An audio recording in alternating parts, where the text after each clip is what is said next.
자, 오늘부터 저녁 큐티 한번 진행해 보고자 합니다. 교재 같은 경우에는 매일 성경 이제 이용해서 매일 성경 개역 개정입니다. 이용해서 진행을 해 볼까 합니다. "왜 저녁 큐티냐?"라고 말씀을 하신다면, 사실 큐티는 이제 아침에 하는 것이라고 인식이 많이 잡혀 있고 실제로 아침에들도 많이 하시죠.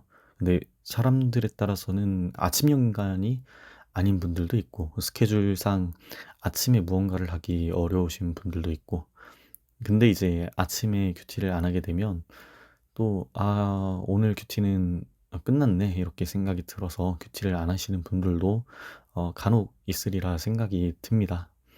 아무리 좀 시간이 늦었더라도 큐티의 늦은 시간이라는 건, 말씀 묵상의 늦은 시간이라는 것은 없으니 저녁 시간에 제가 영상을 업로드하면서 같이 큐티 나눔을 하고 묵상을 할 수 있으면 좋겠다는 생각이 들었습니다.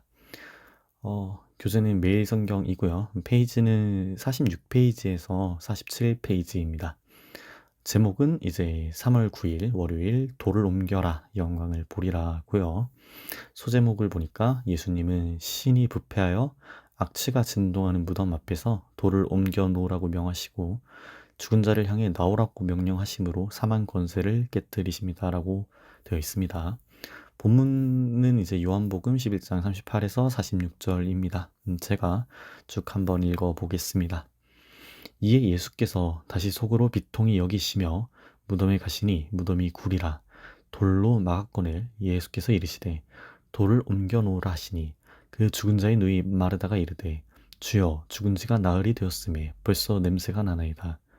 예수께서 이르시되 내 말이 네가 믿으면 하나님의 영광을 보리라 하지 아니하였느냐 하시니 돌을 옮겨 놓으니 예수께서 눈을 들어 우러러 보시고 이르시되 아버지여 내 말을 들으신 것을 감사하나이다.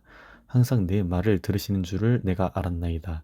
그러나 이 말씀 하옵는 것은 둘러싼 무리를 위함이니 곧 아버지께서 나를 보내신 것을 그들로 믿게 하려 함이니이다.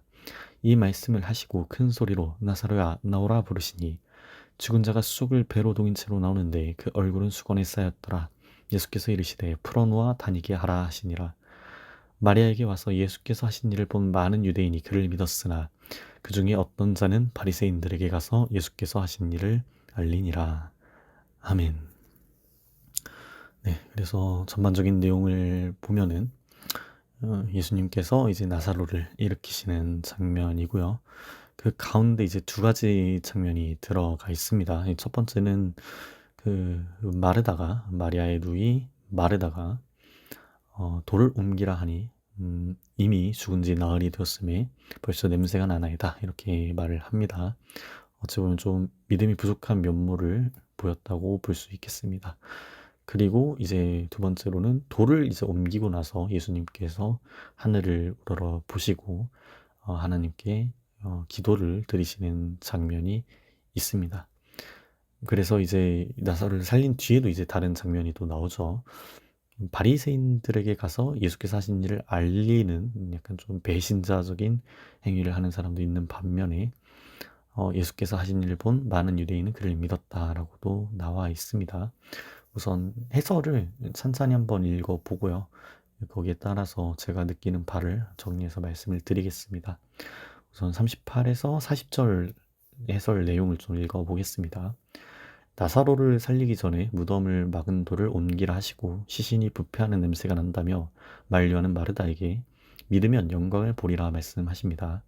마르다는 경험적인 사실에 근거해 죽음을 받아들이고 있었지만 예수님은 체념하지 말고 믿음으로 영광의 새 역사를 기대하라고 요구하십니다. 믿음은 불가능해 보이는 영광을 향해 자신을 개방하는 것입니다. 현실이 무덤에 갇힌 것 같아도 주저앉지 않고 영광을 나타내실 주님을 믿으며 단념의 돌을 치우는 것입니다. 네. 저는 우선 이 어떤 가이드라인을 보고서 라이놀트 리브어의 기도문이 좀 떠올랐습니다. 이제 한국어로 한번 읽어볼게요. 하나님, 내가 변화시킬 수 없는 일에 대해서는 그것을 받아들일 수 없는 평정함을 주시고 내가 변화시킬 수 있는 일에 대하여는 용기를 주시옵소서. 그리고 이 두 가지 차이를 알 수 있는 지혜를 주시옵소서라고 되어 있어요. 저는 이거를 제가 대학을 졸업한 지 이제 얼마 안 됐는데 영어 문장으로 돼 있는 것들을 이제 정리를 해서 카톡 배경화면에 하고 다녔던 적이 있습니다. 그래서 영어로 한번 읽어보면 God grant me the serenity to accept the things I cannot change, the courage to change the things I can, and the wisdom to know the difference. 그렇죠.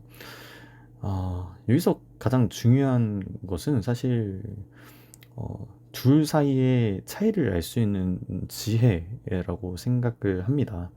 지금 38에서 40절 묵상 내용을 보면 어찌 보면 체념과 믿음 사이의 어떤 대립 관계 그거를 이제 보여주고 있다고 생각이 드는데 사실 이게 체념과 믿음의 대립인지 아니면은 평정심과 집념 그리고 아집 간의 대립인지는 사실 한 끗 차이라고 봅니다. 주님의 뜻을 안다면 나아가지 않는 것이 체념이고 나아가는 것이 믿음일 텐데 주님의 뜻을 모르고 약간 나의 이익만을 좇다 보면은 체념이 아니고 오히려 나를 포기하는 것이 자기 부인 혹은 평정심이라고도 표현할 수 있을 것 같고요.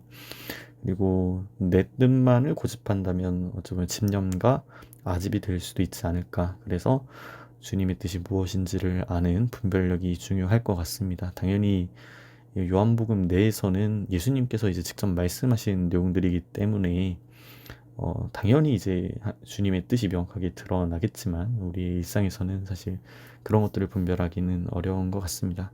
그럼에도 이제 성경을 통해서 알 수 있는 주님의 뜻이 있다면 어쨌든 돌을 치우라고 하는 이유는 결국에는 다른 사람의 생명, 지금 여기서는 나사로의 생명을 구하기 위함이시니까 우리도 타인의 생명을 위해서는 무엇이든 하려고 노력을 해야겠다.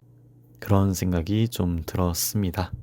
네, 이제 마저 좀 읽어보도록 하겠습니다. 41에서 42절 해설을 읽어보겠습니다. 성부 하나님과 늘 소통하시고 하나님의 뜻과 완전히 일치하시기에 굳이 소리내어 기도하실 필요가 없지만 하나님이 자신을 세상에 보내셨음을 둘러선 머리가 믿게 하려고 공개적으로 기도하셨습니다. 선교적인 목적을 위해 행동을 결정하신 것입니다. 우리의 언행에도 타인의 믿음을 도우려는 배려가 묻어나야 하지 않을까요? 라고 되어 있습니다. 네. 저는 이 가이드라인을 보고서는 마태복음 6장 5절에서 6절 말씀이 생각이 났습니다. 잠시 한번 읽어 드리겠습니다. 또 너희는 기도할 때 외식하는 자와 같이 하지 말라. 그들은 사람에게 보이려고 회당과 큰 거리 어귀에 서서 기도하기를 좋아하느니라.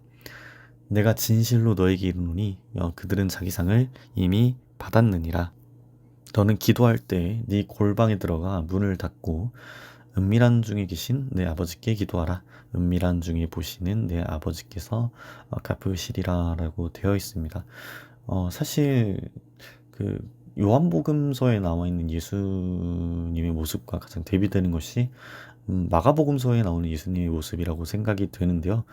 마가복음서에서는 이제 이른바 메시아 비밀이라고 해서 예수님께서 어떤 본인의 치유 사역 혹은 본인의 메시아 되심 이런 것들을 조금은 사람들에게 알리지 않고 부정하려는 경향이 있는데 요한복음에서는 그런 것보다는 예수님께서 적극적으로 어찌 보면은 본인께서 하나님의 아들이심을 증언하심에도 불구하고 사람들이 이것을 깨닫지 못하고 눈이 어두워졌다. 빛을 보지 못하는 상태가 되었다. 이런 것을 좀 강조하는 것 같습니다. 뭐 어느 쪽이 됐든지 상관없이 뭐 마가복음서에 따르면 당연히 기도라는 것은 좀 조용한 곳에서 골방에서 해야 되는 것으로 나오고 큰 소리로 어쩌면 기도를 공적인 장소에서 기도를 하신 예수님의 모습 같은 경우에는 그것이 예수님이셨기에 가능하지 않았나 이런 생각도 듭니다. 저는 두 가지를 좀 느꼈는데요. 첫 번째로는 기도는 나를 드러내려는 수단이어서는 안 된다는 생각이 들었고, 특히 이제 마태복음에 따르면 나의 경건을 드러내려는 것은 아니라고 생각을 합니다. 예를 들어서 우리가 이 본문을 읽고서 공공장소에서 큰 소리로 예수님을 부르짖으면서 기도를 하는 상황을 좀 생각해 봅시다. 어, 물론 그 마음 속에는 예수님을 알리고자 하는 마음도 있겠지만 그 마음에는 어찌 보면은 예수님을 그렇게 열정적으로 사랑하는 나를 이제 다른 사람들에게 보이고 싶은 욕심도 분명히 있을 거라는 생각이 듭니다. 그리고 또한 이제 요즘 시대가 시대이니만큼 공공장소에 큰 소리로 기도하는 것은 어찌 보면 타인에 대한 배려가 아니죠. 그래서 가이드라인에서도 말했다시피 우리의 언행에도 타인의 믿음을 도우려는 배려가 묻어나와야 되는데 타인의 믿음을 도우려는 배려는 아닌 것 같습니다. 우리는 말씀을 있는 그대로 받아서 생활을 물론 해야겠죠. 생활을 해야겠지만 문자주의적으로 해석을 한다기보다는 예수님께서 저렇게 하셨으니까 나도 따라야겠다 이렇게 생각하기보다는 그 상황과 맥락에 맞게 그리고 그 성경께서 우리에게 하시고 싶은 말씀, 본질적인 말씀을 따라 살아야 되지 않나 이 생각이 좀 들었습니다. 이제 뒤를 더 읽어보겠습니다. 43에서 44A절에 대한 해설입니다. 나사로야 나오라 하는 예수님의 외침에 나사로를 묶었던 죽음의 결박이 끊어지고 그가 살아서 무덤 밖으로 걸어 나옵니다. 부활이요 생명이신 예수님의 음성에 생명력이 있기에 그 음성을 듣는 자는 살아납니다. 우리는 주님의 음성을 들음으로 풍성한 생명을 누리고 부활의 나날을 삽니다. 말씀을 펼쳐 듣는 주님의 음성이 우리를 살리고 우리 마음에 남아있는 죽음의 흔적들을 제거합니다. 라고 되어 있습니다. 그렇죠. 예수님의 어떤 외침, 예수님의 말씀, 우리가 직접 들을 수는 없지만 이제 성경을 통해서 전해지는 예수님께서 우리에게 하시는 말씀, 하나님께서 우리에게 하시는 말씀들을 보면은 이래서 우리가 사는구나 이런 마음이 좀 들게 되는 것 같습니다. 그러한 어떤 예수님의 말씀에는 성경 말씀도 당연히 포함이 되어 있고 거기에 이제 기반해서 만들어진 찬양이라든지 뭐 지금 하고 있는 큐티라든지 뭐 다양한 것들이 포함이 될 것 같습니다. 44B절에 대한 해설을 읽어보겠습니다. 살아난 나사로가 자유롭게 다니도록 그를 묶고 있는 것을 풀어주라고 하십니다. 예수님이 생명을 주신 사람이 온전히 그 생명을 영위할 수 있도록 보살피는 일을 사람에게 맡기신 것입니다. 우리는 죄든 고난이든 그 어떤 이유로 생명을 누리지 못하는 사람을 도와야 합니다. 네, 저는 가장 존경하는 게 어찌 보면은 주변에 가끔씩 굉장히 불우한 가정 환경에서 자란 친구들이 있습니다. 그래서 근데 그 친구들은 본인들이 그런 얘기를 직접적으로 해주지 않는다면 직접적으로 하는 일도 사실 많지는 않지만 그런 집안에서 태어나서 이렇게 바르게 성장했구나라는 게 느껴질 정도로 굉장히 바른 친구들이 많습니다. 불우한 가정 환경 속에서 자란 친구들도 내가 적어도 내 친구들 혹은 뭐 내 가족들 뭐 더 나아가서는 내 자식이 될 수도 있겠죠. 미래에는 그런 사람들에게 그런 걸 물려줘서는 안 되겠다 이런 생각으로 열심히 사는데 예수님의 은혜를 입은 우리는 이제 더할 나위 없이 주님께 받은 사랑을 세상으로 흘려보낼 수 있는 사람이 될 수 있었으면 좋겠습니다. 마저 45에서 46절 해설도 읽어보겠습니다. 많은 유대인이 예수님을 믿었지만 어떤 이들은 바리새인들에게 가서 보고했습니다. 예수님이 보여주신 새로운 부활의 세계를 거절하고 바리새인 중심의 옛 질서를 선택했습니다. 그들은 나사로와 함께 나오지 못하고 무덤 같은 옛 세계에 남은 사람들입니다. 라고 되어 있습니다. 결국에는 가장 중요한 것은 뭐니 해도 하나님의 뜻이 무엇인지를 알 수 있는 분별력입니다. 솔직하게 이야기를 하자면 바리새인들이 그렇게까지 막 완악한 사람들이었냐라고 얘기를 하면 그렇지는 않죠. 그냥 단지 구약에 있었던 율법을 그저 충실히 지켰던 사람들이고 어찌 보면은 새로운 세상의 새로운 변화의 바람을 눈치채지 못했던 사람들이었던 것이죠. 지금도 아직도 유대인들은 유대교를 믿고 있고요. 회당에서 예배를 드리고 있지요. 사실 기독교를 가장 중요한 특징 중에 하나는 기적과 이적의 종교 그리고 치유의 종교였다는 점입니다. 예수님부터가 굉장히 유명한 축기 사역자셨죠. 예수님께서는 이제 귀신들을 내쫓으셨고 제자들도 마찬가지고 그리고 치유의 사건들이 있었습니다. 그런 것들이 이제 부각이 되면서 기독교가 좀 세를 얻는데도 분명히 영향을 주었는데 이제 문제는 그 이적과 치유와 뭐 축기 이런 것들의 본질이 뭐냐 이거죠. 왜냐하면 지금도 심지어 이단이나 사이비 같은 곳에서도 이런 치유의 뭐 사역이 일어났다, 뭐 축기를 할 수가 있다, 뭐 그리고 예언을 할 수 있다, 뭐 이런 얘기들을 합니다. 근데 그렇다고 해서 꼭 그들의 사이비가 진리라고 얘기를 할 수는 없듯이 우리 기독교도 성경에 나와 있는 어떤 기적과 표적들만을 보고서 진리라고 하는 것은 무리가 있다. 그러면은 가장 본질은 무엇이냐라고 하면은 여기 본문에서도 나와 있다시피 어찌됐든 하나님을 높여드리는 그런 모습이 주가 되어야겠죠. 자기 자신을 높이는 것이 아니라 하나님과 예수님을 높여드리는 그런 삶이 되어야 될 것이고 무엇보다도 그런 이적과 표적이 자기를 드러내는 데 있는 것이 아니고 다른 사람의 생명을 살리는 일에 있는지 그것이 본질이 아닌가라는 생각이 들었습니다.